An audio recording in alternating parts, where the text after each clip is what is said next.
Salut à tous les amis, j'espère que vous allez bien.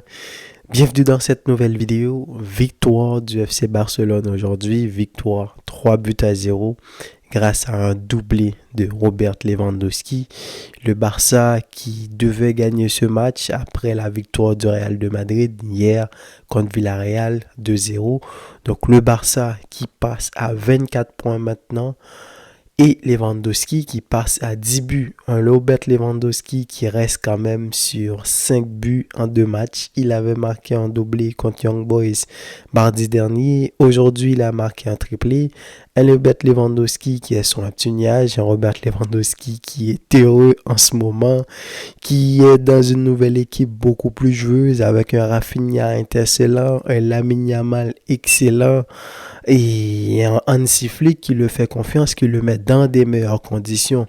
Je vous l'ai dit, pour moi, un Robert Lewandowski qui se contente à rester dans la surface de réparation, à guetter les moindres occasions, à ne pas dépenser autant d'énergie comme il le pouvait quand il était beaucoup plus jeune, à être vraiment, à vraiment se concentrer sur ses points forts en tant que renard de surface. C'est un Robert Lewandowski qui peut marquer beaucoup de buts. Il y a eu 2 matchs dans le même match aujourd'hui. Une première mi-temps où le Barça a été ultra dominateur, un Barça ultra possessif, très agressif, qui joue très haut dans la surface d'Alaves, un peu comme ils avaient fait contre Young Boys mardi dernier. Donc, ils ne pouvaient pas vraiment respirer, les gars d'Alaves. À chaque fois qu'ils passent avec le ballon après la ligne médiane, c'est un hors-jeu. Des hors-jeux bien travaillés par Hansi Flick, des hors-jeux quand même un peu risqués. J'ai regardé les stats, j'ai vu, il y a une stat qui est sortie, que le Barça, c'est l'équipe qui a qui a obtenu le plus de hors-jeu. D'après les statistiques que j'ai vues, il y en a eu 61 en Liga. Donc, ça te montre qu'il y a un plan qui est travaillé entre Baldé, Cubarsí, Inigo Martinez. Aujourd'hui, ça a été Freud, mais avant, c'était Koundé. Rappelez-vous contre Villarreal. Villarreal a marqué au moins 3 buts contre le Barça. Si je compte le but qu'ils ont marqué, donc on pourrait se dire 4 buts. Mais ils ont eu 3 buts, on leur a enlevé 3 buts pour hors-jeu. Oui, c'est risqué. Et forcément, quand tu joues contre des équipes comme ça, Villarreal, Alaves comme ça, tu vas pas forcément en payer les prix. Je pense que Hansi Flick le sait. Mais quand même, j'adore le plan. Donc, d'asphyxier l'équipe adverse avec un Pedri qui est excellent en ce moment, un Lamine Yamal, un Casado, et tu les agresses et au final tu arrives à marquer. Premier but, un coup franc, centre de Rafinha, coup de tête de Lewandowski. Deuxième but, contre-attaque de Rafinha. Rafinha qui était passé au côté gauche à ce moment-là parce que Ferran Torres est sorti sur blessure. Malheureusement, on parle d'un mois de blessure sur une belle action où il a fait une passe pour Lamine Yamal qui malheureusement était hors jeu. Et on l'a vu se tenir derrière la cuisse, donc forcément une petite élongation, une déchirure. Donc il est sorti, donc tout de suite Flick a fait monter Eric Garcia au milieu de terrain. Donc Pedri est passé en 10 et Rafinha est passé dans l'axe. Et tout de suite après, Rafinha qui a reçu un ballon à peu près presque dans la zone du Barça, qui a cavalé, qui est parti, qui a fait une passe pour Lewandowski, qui a marqué. Ensuite, Eric Garcia qui a fait une passe à Lewandowski qui est allé chercher le coin du poteau. Ce but-là, je me demande, est-ce que c'est parce que Lewandowski a mal pris le ballon ou il voulait vraiment la mettre à cet endroit-là? Parce que c'était vraiment bien travaillé. Et en regardant ce match aujourd'hui, je me suis dit une chose, c'est que si le Barça continue comme ça, je pense que ça va être compliqué pour le Real de les rattraper. La dernière fois, le match contre Osasuna, la défaite 4-2, c'était un match où Hansi Flick avait volontairement décidé de faire tourner, étant donné l'effectif restreint qu'on a en ce moment. Je vous ai dit que je pouvais le comprendre, le contexte de blessure, etc. Mais à chaque fois que Flick aligne son 11 de départ, un 11 de départ qui n'a pas Olmo pour l'instant, un 11 de départ où Frenkie est en train de revenir, qui n'a pas Gavi, qui n'a pas Fermin Lopez, eh bien c'est difficile pour les équipes adverses de les battre. Je ne dis pas pour l'instant que le Barça peut taper le Bayern. D'ailleurs, il y a des matchs comme ça qui arrivent. On pourra commencer à jauger l'équipe.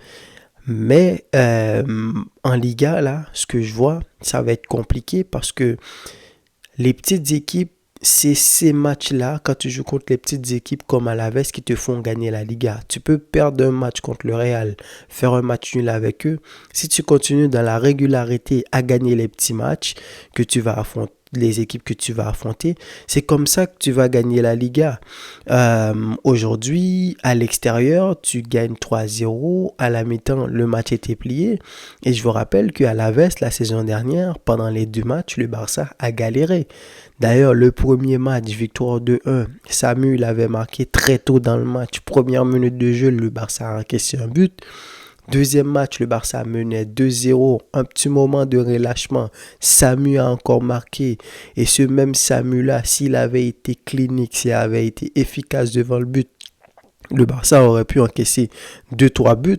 Mais heureusement, ça n'a pas été le cas. Et puis, Victor Roque avait marqué le 3e but dans ce match-là. Mais aujourd'hui, tu arrives, tu es à l'extérieur et tu gagnes. Et surtout, en deuxième partie de tableau, toutes ces équipes-là, tu vas les recevoir. Tu vas être à domicile. Vous vous rendez compte que le Barça a battu Bilbao à l'extérieur, Valence à l'extérieur, Girona à l'extérieur, Villarreal à l'extérieur. Toutes des équipes qui peuvent te poser problème quand on va commencer à avoir, on va être au mois de mars, mois d'avril, etc. Et tu arrives à les gagner, non seulement tu les gagnes avec la manière. La dernière fois, je vous ai parlé de Inigo Martinez qui fait un excellent début de saison pour l'instant. Il est excellent avec Kobarsi, il s'entend très bien et la dernière fois il avait marqué contre Young Boys, il avait fait une passe décisive pour Lewandowski de la tête. Donc Inigo Martinez, il est en forme en ce moment. Eric Garcia qui, après son carton rouge là qu'il avait pris contre Monaco, Hansi Flick avait décidé de le titulariser le week-end d'après contre Villarreal et depuis il enchaîne les bonnes performances et aujourd'hui encore une fois une passe décisive. Eric Garcia qui est haut sur le terrain, qui a fait une passe décisive à Robert Lewandowski. Rafinha qui continue à être excellent pour l'instant. Aujourd'hui, 2 matchs, il n'a pas marqué, mais il a fait 2 passes décisives. Donc Rafinha, tout comme Lamine en ce moment, à chaque match ils sont décisifs. S'ils ne marquent pas, ils font des passes décisives. Et Rafinha qui est capable de jouer dans l'axe, Rafinha qui joue à droite et Rafinha qui joue à gauche. Et dans n'importe quelle condition, dans n'importe quelle position qu'il est, il aide l'équipe, il est important, le jeu passe par lui, il est capable de déclencher une contre-attaque comme il l'a fait aujourd'hui avec Rafinha, ça va très très vite. Lamine Yamal aujourd'hui qui a fait une excellente première période, alors il est sorti, il n'était pas content, je peux le comprendre. Quand ton équipe joue comme ça, tu as envie d'être sur le terrain, de marquer des buts, etc. Mais il faut protéger la mine. Il y a la trêve internationale qui arrive. Donc quand tu mènes 3-0 comme ça, tu es capable de faire des changements, de faire monter Frenkie de Jong à nouveau pour lui donner quelques minutes dans les jambes, de faire monter Ansu Fati, de faire monter Gérard Martin. À un moment donné, Eric Garcia est passé du milieu de terrain à descendre en défense pour accompagner Kobarsi. Donc Hector Foyt aussi qui a été titularisé à la place de Koundé aujourd'hui. J'ai entendu dire que c'est parce que Koundé il était en retard. Est-ce que c'était à l'entraînement ou au speech d'avant-match en tout cas. Donc du coup Flick l'a mis sur le banc et au final t'as pas eu besoin de lui. Hector Foyt a fait le boulot. Donc voilà un Barça cohérent, un Barça qui est excellent, un Casado aussi que j'allais oublier qui est en forme, après McBernal. Donc Casado, c'est vraiment le gars qu'il fallait en tant que 6 dans cette équipe-là, en l'absence de Frenkie de Jong. Et surtout, je me pose même la question, Frenkie, c'est pas vraiment un 6 de métier et pour l'instant, Les deux gars que je vois qui peuvent vraiment se mettre en 6, c'est Casado et Eric Garcia. Et quand ils jouent ensemble, ça va très bien, ça libère Casado. Mais quand Garcia n'est pas là, Casado prend ses responsabilités et il est excellent. Donc, sinon, c'est ça, match plié à la mi-temps. Et du coup, en deuxième mi-temps, tu avais un Barça beaucoup plus soft qui a laissé la balle à Alaves, qui était dans le peu d'effort, plus dans la maîtrise, plus dans le contrôle. Alaves, ils ont essayé, ils ont obtenu quelques petites occasions. Iñaki Peña aussi, qui a fait un bon match. Les rares occasions qu'a eu Alaves aujourd'hui, Peña était présent. Je me souviens d'une mauvaise passe de Ansu Fati face à face entre l'attaquant et Iñaki Peña. Il a fait une très bonne sortie. Il prend pas beaucoup de risques. Très bon balle au pied jusque-là. Il assure. Et en l'absence de Ter Stegen, ça fait le boulot. Donc, donnez-moi vos avis, les amis, par rapport à ce match-là. C'était important de gagner avant la trêve internationale. Vous connaissez la trêve internationale, on ne sait pas ce qui peut se passer. Peut-être tu peux avoir un Pedri puis il revient avec quelques gènes physiques. Mais tu as gagné ce match-là et c'était important, surtout avec la manière. Donc, donnez-moi vos avis. Et quant à moi, je vous dis à la prochaine pour une nouvelle vidéo. Salut!